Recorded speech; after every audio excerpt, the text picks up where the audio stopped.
Whether Maria Do or Singulo, you need to watch this story till the end. Queen was 22, young in years but old in dreams. She carried her ambition the way some people carried prayer beads. Always within reach, always rubbing it between her fingers when life felt uncertain. She lived in Lagos then, fresh from completing her NYC, her khaki trousers still neatly folded in her bag, like a badge of honor. Each morning she woke up believing the future was wide open. She told anyone who cared to listen that she would study human resource management until she reached PhD level. Not because she wanted to impress people, but because she loved the idea of helping people grow at work, fixing broken systems, and being a woman who stood on her own feet. She said it casually with a smile.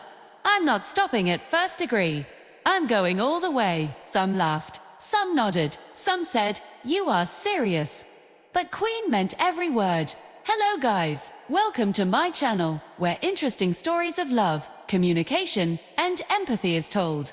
Please like this video, subscribe to the channel, share it with your friends, and drop your thoughts in the comment section below, because stories like this touch many lives in ways we don't always talk about. Sutter started showing up almost immediately after her service year ended. It was like the city had been waiting.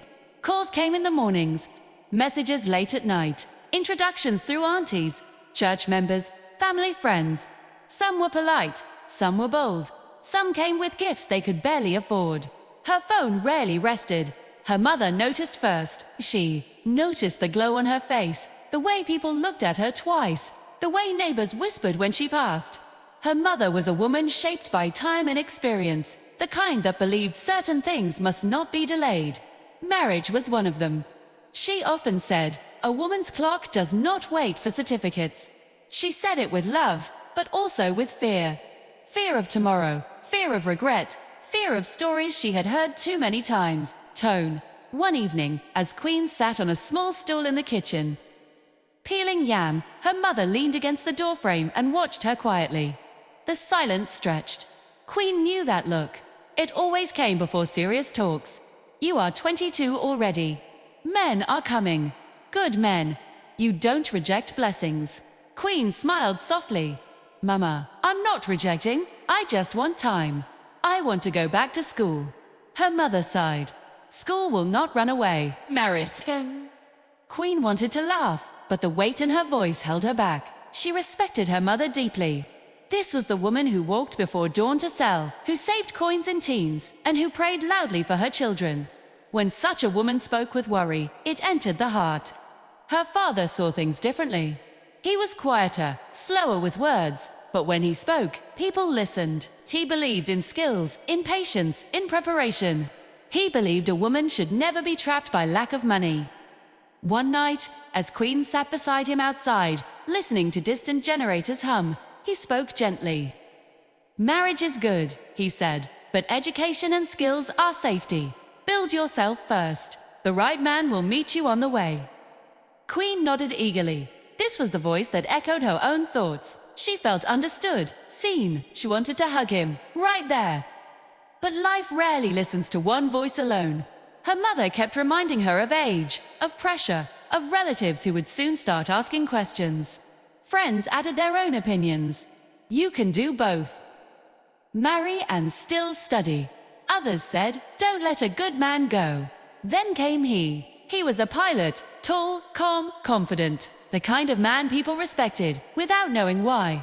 His job alone carried weight, for when he spoke, he chose his words carefully. When he smiled, it felt safe. He told Queen he admired her ambition.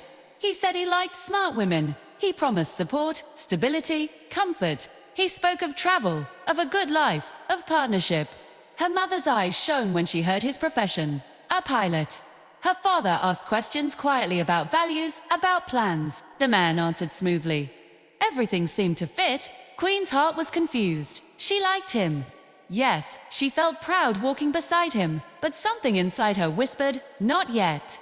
She pushed the thought aside. Maybe fear was just fear. Maybe this was timing. Pressure became daily. Others are marrying.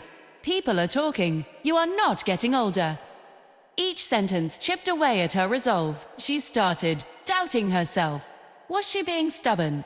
Was she overthinking? What if she waited and lost everything? One afternoon, after a long conversation that ended in tears, Queen agreed. She didn't announce it with joy. She didn't jump. She simply said, "Okay." That single word carried the weight of many dreams folded and set aside. The wedding preparations moved fast, faster than her heart could catch up. Her best friend from school hugged her tightly one day and whispered, "You are lucky. A pilot. God has done it for you." Queen smiled, but inside, she felt like she was standing at a bus stop, watching her own plans drive past. Marriage began with excitement. New home, new name, new responsibilities. The city felt different now, heavier. She woke up early to cook, to wash, to adjust. At first, her husband was kind. He brought gifts. He laughed with her. But life has a way of revealing itself slowly. Children came quickly, one after another. Her body barely had time to rest. Nights became short, days became long. School plans were postponed. Later, she told herself, just later. Later stretched into years. Her books gathered dust, her dreams grew quiet. She loved her children deeply, but somewhere between feeding, washing, and waiting, she began to disappear. Her husband started coming home later. Complaints replaced compliments. He spoke about money often, about contribution, about how hard he worked alone. She tried to talk about school again one evening. He brushed it off. "This is not the time. I have investments. We need to focus." She nodded, swallowing her words. Inside, something broke softly. Marriage did not announce its weight on the first day. It came quietly, the way rain starts with a soft tap before turning heavy.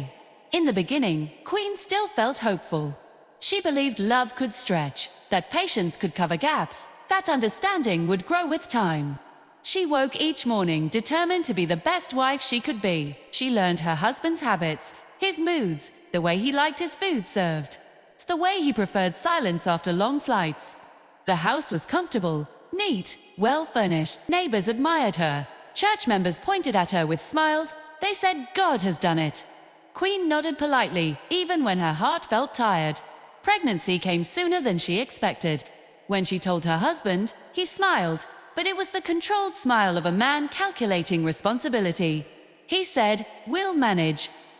Queen took that as reassurance. She leaned into motherhood with full devotion. She talked to her belly, sang softly at night, imagined returning to school after delivery. She promised herself it was only a short pause, but life did not pause with her. After the first child came, the second before her body fully healed. Then the third arrived when the second was barely walking. 4 years passed like a blow of diapers, cries, hospital visits, night feedings, and endless exhaustion. Queen barely slept. Her body changed. Her eyes lost some of their brightness. Her mirror stopped being friendly. She tried to talk. She always tried to talk. One evening, after putting the children to sleep, she sat beside her husband and said gently, "I've been thinking about going back to school. Even part-time." He didn't look at her. He was scrolling on his phone. "School again. Who will take care of the kids?" "I can manage," Queen replied quickly. "We can get help. I don't want to lose myself." That sentence annoyed him. He finally looked up. "Lose yourself. Is taking care of your home losing yourself?" Queen felt small immediately. Thuds. "Not what I mean," she said softly. He sighed deeply, the way people do when they think a conversation is unnecessary. "I am investing in things that will benefit this family. Education can wait." She wanted to argue. She wanted to explain that waiting was what scared her, but something about his tone shut her mouth. She swallowed her words and nodded. Silence became her new language. Her days followed the same pattern. Wake up early, prepare breakfast, dress the children, clean, cook, wait. She waited for him to come home, waited for appreciation, waited for a sign that she was still seen. Sometimes he came home tired and irritable. Sometimes he barely spoke. Complaints began slipping into conversations. "You don't even bring money to this house. Other women are working and still taking care of their homes. You've changed." Each word cut deeply. Queen started questioning herself. Was she lazy? Was she ungrateful? Was her value only tied to income? She stopped dressing up. She stopped smiling freely. She stopped dreaming loudly. Motherhood gave her love, but it also trapped her in routine. She loved her children fiercely. They were the only ones who didn't judge her. But even that love came with guilt. Some days, she felt overwhelmed and hated herself for it. Other days, she felt invisible. She tried to talk to her mother once. She cried quietly on the phone, explaining how tired she was, how she wanted to study, how she felt unseen. Her mother listened and then said, "Marriage is not easy. Bear your cross." Those words landed heavily. Queen ended the call, feeling lonelier than before. Her father noticed the change when she visited with the children. He noticed her silence, her tired eyes, the way she no longer spoke of plans. He asked gently, "Are you okay?" Queen smiled and said, "I'm fine." It was the easiest lie. Her husband's attention drifted. He no longer looked at her the way he once did. He compared her body to before, complained about how she dressed, how she talked. She felt ashamed of things she couldn't control. She started apologizing too much. At night when the house was quiet, she lay awake thinking of the girl she used to be. That girl felt far away, like someone she once knew. Years passed. Queen turned 28 without ceremony. No celebration, no reflection, just another day of responsibility. She didn't even realize how much time had gone until something unexpected happened. It was an ordinary afternoon at a supermarket. Queen had dragged the children along, tired and impatient. She stood in the cereal aisle when she heard a familiar voice call her name. "Queen." She turned slowly. Time froze. It was for a moment. Queen thought her mind was playing tricks on her. She stared, blinking, trying to connect the woman in front of her with the girl she once shared lecture halls, late-night reading, and borrowed notes with, but it was her. The same eyes, the same laugh lines, only sharper now, more confident. Her best friend looked polished, dressed simply but with intention, carrying herself like someone who knew where she was going. "Is it really you?" her friend asked again, already smiling wide. Queen dropped the box of cereal she was holding. "It's me," she said, her voice shaky. "I can't believe this." They hugged right there in the aisle, awkwardly, almost knocking into a trolley. Shoppers walked past, but neither of them noticed. In that hug, memories rushed back. Hostiles, dreams, promises, late talks about the future. Queen felt tears sting her eyes and didn't bother stopping them. They moved to a quieter corner near the checkout, talking fast, talking over each other. "How have you been? When did you marry? You have kids?" 3, 2. Each question landed like a soft shock. Her friend looked at the children clinging to Queen's legs and smiled warmly. "They're beautiful," she said. Queen smiled back, but something in her chest tightened. "And you?" Queen asked. "How's life?" Her friend paused, then laughed lightly. "Life is busy, hard, but good." They exchanged numbers quickly, promising to talk properly. As Queen left the supermarket that day, bags heavy in her hands, her mind was heavier. That meeting had stirred something she had buried deep, a comparison she tried to avoid, a question she was afraid to ask herself. That night, after the children slept, Queen sat on the edge of the bed, replaying the encounter. Her husband was away on a trip. The house was quiet. Too quiet. She stared at her phone, then finally sent a message. "Was really nice seeing you today." The reply came quickly. "I've missed you. Let's talk soon." They talked the next day, and the next slowly, carefully at first, then openly. Her friend shared her journey, how she struggled after school, how she learned his skill, how she failed, cried, tried again, how she built a small business that grew into something solid, how she found herself. Queen listened in silence, her throat tight. "What about you?" her friend asked gently. Queen hesitated. Then the words spilled about marriage, about children, about school plans that never happened, about feeling lost in her own life, about trying to talk and not being heard, about loving her children but missing herself. She cried quietly as she spoke, pressing her phone to her ear. Her friend didn't interrupt. When Queen finished, there was a pause. "I wish you had waited," her friend said softly. "Not because marriage is bad, but because you weren't done with yourself." Queen closed her eyes. That sentence hit hard. Not judgment, just truth. Weeks passed. Queen returned to routine, but something had shifted. The supermarket meeting had cracked open a door inside her. She started noticing things she had ignored. How she apologized for everything. How she had stopped asking for anything. How she had become invisible in her own home. Her husband's complaints grew louder. One evening, during an argument about money, he said something that stayed with her. "You don't bring value." Queen felt something snap. Not anger, clarity. That night she couldn't sleep. She lay beside him, staring at the ceiling, asking herself questions she had avoided for years. When did my value become tied to income alone? When did my dreams stop mattering? When did I stop fighting for myself? She thought of her father's words, "Build yourself first." She thought of her mother's advice, "Bear your cross."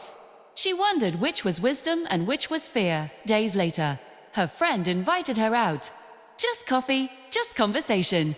Queen almost refused out of habit, but something pushed her out of the house. They sat across from each other in a small cafe. Queen noticed how her friend spoke with confidence, how she laughed freely, how she talked about plans. "I'm getting married soon," her friend said suddenly, pulling out an invitation card. Queen stared at it. Her hands trembled as she took it. Tore.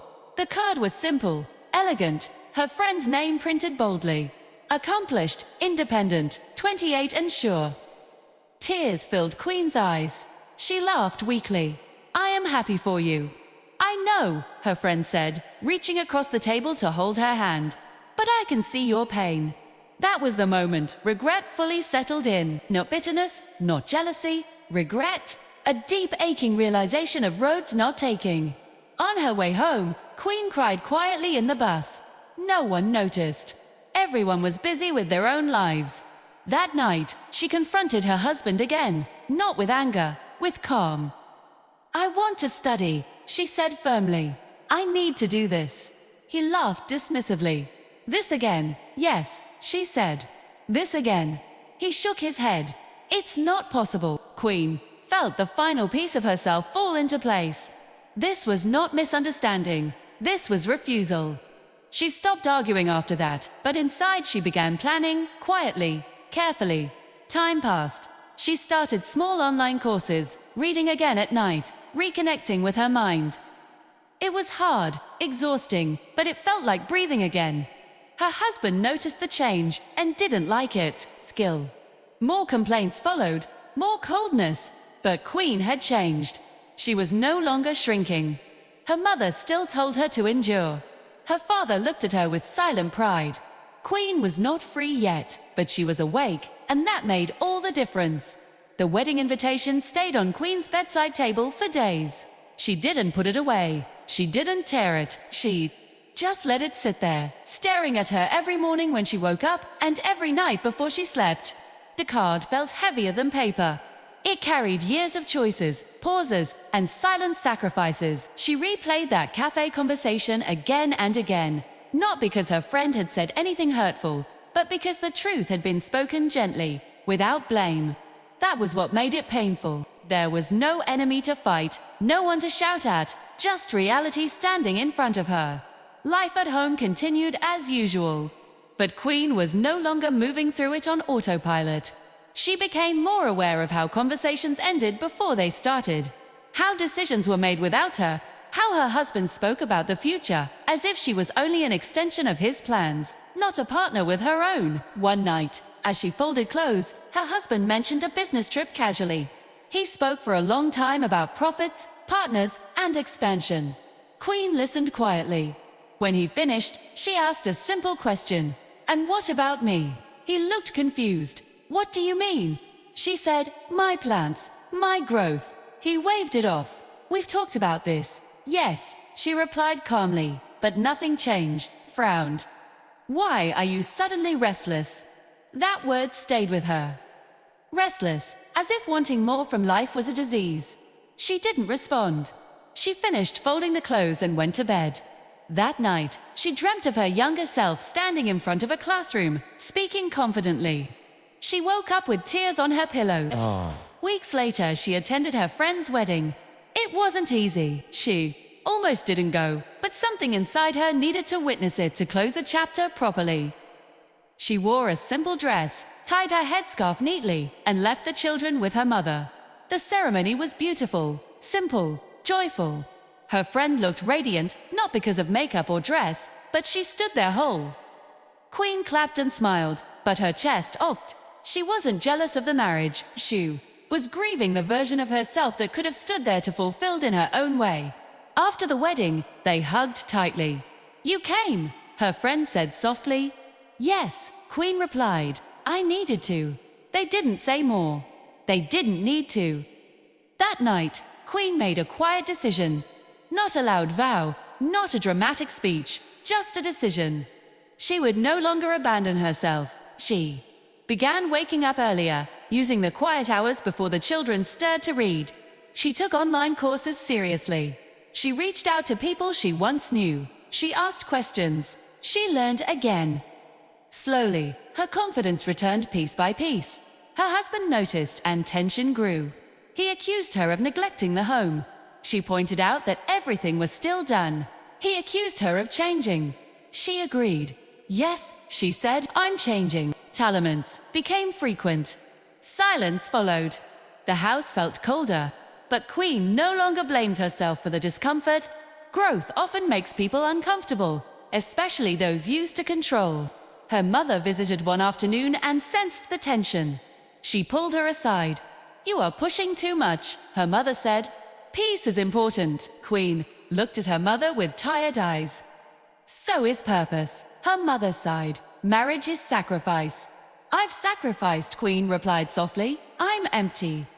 That conversation ended without resolution, but it marked a shift. Queen was finally speaking her truth, even when it wasn't welcomed. Months passed and Queen completed her first certification.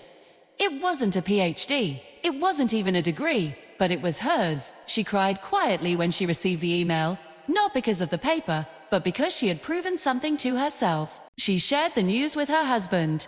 He barely reacted. "That's good," he said flatly. That was when Queen understood something important. Validation would not come from him. If she waited for it, she would wait forever. The real shock came on another ordinary day at another supermarket. Different aisle, different time, same feeling. She ran into a former colleague of her husband's wife. The woman smiled brightly and said something without thinking. "Oh, you're the pilot's wife. I heard he travels a lot these days. Must be nice having so much free time at home." The words were casual, innocent, but they burned. Free time. Queen smiled politely and walked away, but inside she felt exposed, reduced, labeled. That night her husband confronted her again. This time the conversation went deeper. "I feel alone," she said. "I feel unimportant." He looked irritated. "I provide everything." "I'm not a child," she replied. "I'm your wife." The argument escalated. Words were said that couldn't be taken back. Accusations, defensiveness. At some point, he said, "If you wanted a career, you shouldn't have married." Silence followed. That sentence changed everything. Queen didn't scream. She didn't cry. She just went quiet. Something inside her settled. The confusion lifted. She finally understood that love without support could slowly destroy a person. That night, she packed a small bag and took the children to her parents' house. Not to leave forever. Not yet, just to breathe. Her father welcomed her without questions. Her mother looked worried but said nothing. Days passed. Queen rested. She thought, she prayed, she reflected. She remembered who she was before the noise. When her husband called, she answered calmly. "I need time," she said, "to think." He was angry. He was confused. But Queen was steady. For the first time in years, she felt grounded. She didn't know what the future held. She didn't know if the marriage would survive. But she knew one thing clearly.